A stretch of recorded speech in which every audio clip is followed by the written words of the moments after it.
Good morning friends, जय माता दी। इस समय सुबह के 5 बज रहे हैं। मैं नहा धो के आ गई, झाड़ू पोछा मैंने कर लिया पूरा घर का काम करके, और नहा के तब आ गई यहाँ। 5 बजे मैं पूरा काम से फुर्सत हो गई, आ गई यहाँ। आज नवरात्र का चौथा दिन है और चौथे दिन मालपुआ का प्रसाद चढ़ता है, तो मैं यहाँ आ गई मालपुआ बनाने। तो मैं मालपुआ सिंघाड़े के आटे का बनाती हूँ, क्योंकि गेहूं के आटे का भी बनता है, जिससे आप पर सिंघाड़े का आटा का बनाने से ये होता है ना कि प्रसाद के रूप में हम लोग भी खा सकते हैं। नहीं तो फिर वो अन्य तो चढ़ाती नहीं हूँ मैं 9 दिन, तो फिर इसलिए सिंघाड़ा का आटा यहाँ मैंने लिया था, और थोड़ा सा दूध मिला, दूध से ही फेंटा था दूध, और थोड़ी सी मलाई, पूरा मलाई वाला दूध पूरा जितना होता है वो। और इसी से सिंघाड़े के आटे मैंने थोड़ा सा भिगो के आधे घंटे के लिए मैं जब उठी तो तुरंत सबसे पहले मैं ये सिंघाड़े के आटे को भिगो के रख दिया, और चाशनी भी रख दी, पक रहा था। तब तक मैं झाड़ू पोछा करके नहा धो के फिर आ गई यहाँ। चाशनी मेरी तैयार है, और अब यहाँ मैं तवे में ही बना रही हूँ, और नहीं तो तेल में भी छान सकते हैं ये, पर मैं यहाँ तवे में, जिसे चिल्ला बनाया जाता है उस तरह से, मैं चिल्ले की तरह घी डाल डाल के यहाँ मैं बना ले रही हूँ। और उसके बाद सीढ़े में मेरी चाशनी तैयार है, जो चाशनी में डालती जाऊँगी इसी तरह से मैं, क्योंकि ज़्यादा नहीं बनाना था ना, नहीं तो जैसे कढ़ाई में बनाते हैं तो थोड़ा सा जल्दी हो जाता है, इसमें थोड़ी सी लेट में होता है थोड़ा सा। जैसे एक एक मालपुआ बनाना है और वो करना है, तो उसमें थोड़ी सी टाइम लगता है। पर पर मैं तवा में ही बना रही हूँ, पर बहुत अच्छे से बन भी जा रहा है। तो इसी तरह से मैं पूरा मालपुआ बना लूँगी। और मैं कोशिश करती हूँ कि जो दिन होता है, जिस दिन माता रानी को जो पसंद प्रसाद जो वो होता है, उनका प्रिय होता है, वो मैं कोशिश करती हूँ कि वही मैं चढ़ाऊँ। तो कोशिश भी करती हूँ, और पूरी मेरी मेहनत भी रहता है कि वो चीज़ मैं, जो माता रानी को प्रिय है, वो मैं ज़रूर करूँगी। तो आज माता रानी को मालपुआ पसंद है, तो चौथे दिन तो फिर मैं यहाँ मालपुआ बना रही हूँ। और वस्त्र नारंगी कलर पहना जाता है, तो मैंने पहना है। थोड़ा बहुत कम मैच कर रहा है नारंगी कलर पर, तो कोई नहीं, फिर मेरे पास जो था मैं पहन ली। और ये भी इतना कम नहीं है, तभी ठीक है। ऑरेंज थोड़ा थोड़ा था ये, तो ऑरेंज कलर वस्त्र जो व्रतधारी को पहनना है और मालपुआ चढ़ाना है।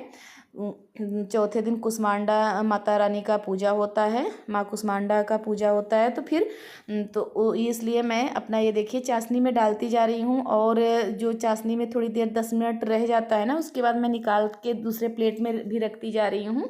क्योंकि बहुत ज़्यादा मैंने चाशनी नहीं बनाया है, इतना बनाया है कि कम से कम 10 से 12 मालपुआ आ जाएंगे उसमें, इतना मैंने चाशनी बनाया था, बहुत ज़्यादा चाशनी नहीं बनाया था। तो ये देखिए इसी तरह से मैं ऐसे ही पूरा चिल्ला, ये देखिए ये मालपुआ मेरा बन गया। अब मैं लेके चलती हूँ यहाँ चढ़ाने। अब आ गई प्रसाद को लेके, और फिर अभी मंदिर मैंने नहीं साफ़ किया था, सबसे पहले नहा के आगे मैं लग गई मालपुआ बनाने में, तो वहाँ मेरा बन गया। उसके बाद आ गई पूरी आगे मंदिर की सफाई करने। ये देखिए इस तरह से पूरी मंदिर की आगे मैं करूँगी सफाई करने के बाद, तब उसके बाद माता रानी को स्नान कराऊंगी, और कृष्ण भगवान को स्नान कराऊंगी, सब देवी देवता को आगे स्नान कराऊंगी, अच्छे से कपड़ा फिर से दूसरा पहनाऊंगी, वस्त्र धारण कराऊंगी। तो सब कुछ करा के फिर उनका भोग लगा के, उनको टीका चंदन लगा के फिर बैठाऊंगी। तो इसी तरह से, और डेली का पूजा वैसे ही होता है, पर डेली में यही होता है कि जो फूल उनका प्रिय कौन सा माला है और कौन सा प्रसाद है, बस यही चेंज मैं करती हूँ डेली का। तो और नहलाना धुलाना वस्त्र धारण कराना सब कुछ वैसे ही रहता है, बस डेली का प्रसाद चेंज रहता है कि कौन सा प्रसाद चढ़ाना है और फिर कौन सी हमें साड़ी पहनना है, बस यही सब चेंज डेली का रहता है। तो यहाँ मेरा सब कुछ हो गया। अब चल रही हूँ माता रानी को स्नान कराने। तो मैं ये पूरा चीज़ यहीं रख देती हूँ, वस्त्र जो माता रानी के हैं वो भी धुल के यहीं पास में ही रख लेती हूँ, ताकि बार बार मुझे उठना ना पड़े। तो इसीलिए मैं, क्योंकि एक बार अगर बैठ जाती हूँ ना, तो सोचती हूँ कि पूजा में बार बार उठना अच्छी बात नहीं है। तो मैं ये लुटिया मंगा रही थी अपने हस्बैंड जी से, वो लेके आके दे दिए। अब यहाँ ये देखिए कृष्ण भगवान को स्नान कराने लगी, मल मल के उनको आगे नहला दूँगी, नहला के उसके बाद अच्छी तरह से तावल से पोंछ दूँगी। पोंछने के बाद फिर उनको टीका चंदन करके बैठा दूँगी उनके आसन पे, कपड़ा वस्त्र धारण करा दूँगी, सब कुछ उनका करके आगे तो बैठा दूँगी उनके आसन पे। फिर माता रानी को नहलाऊँगी, बारी बारी से सब लोगों को ऐसे नहला के बैठाऊँगी। ये देखिए कृष्ण भगवान को भी मैंने बैठा दिया। उनके आसन पे, और टीका चंदन करके, और ये देखिए टीका भी मैंने लगा दिया, और सब कुछ मुकुट पहना दूंगी, माला पहना दूंगी, सब कुछ पहना के उनके गहने जितने हैं पहना के। अब उसके बाद माता रानी की बारी आएगी। माता रानी को भी ये देखिए नहला रही हूँ, नहला धुला के माता रानी को भी बैठा दूंगी उनके आसन पे, अच्छी तरह से उनको भी पोंछ के।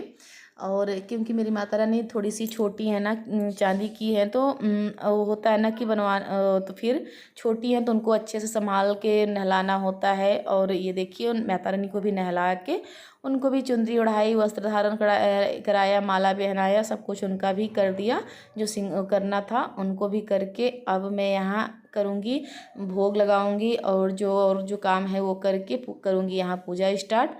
तो अभी तो सब कोई नहा रहा है, कोई कुछ कर रहा है, कोई ब्रश कर रहा है, सब अभी मैं यहाँ सब कुछ करने में मेरा कम से कम आधा से पौन घंटा जाता है मेरा, यहाँ माता रानी को तैयार करने में, मंदिर की सफाई करने में, भोग लगाने में।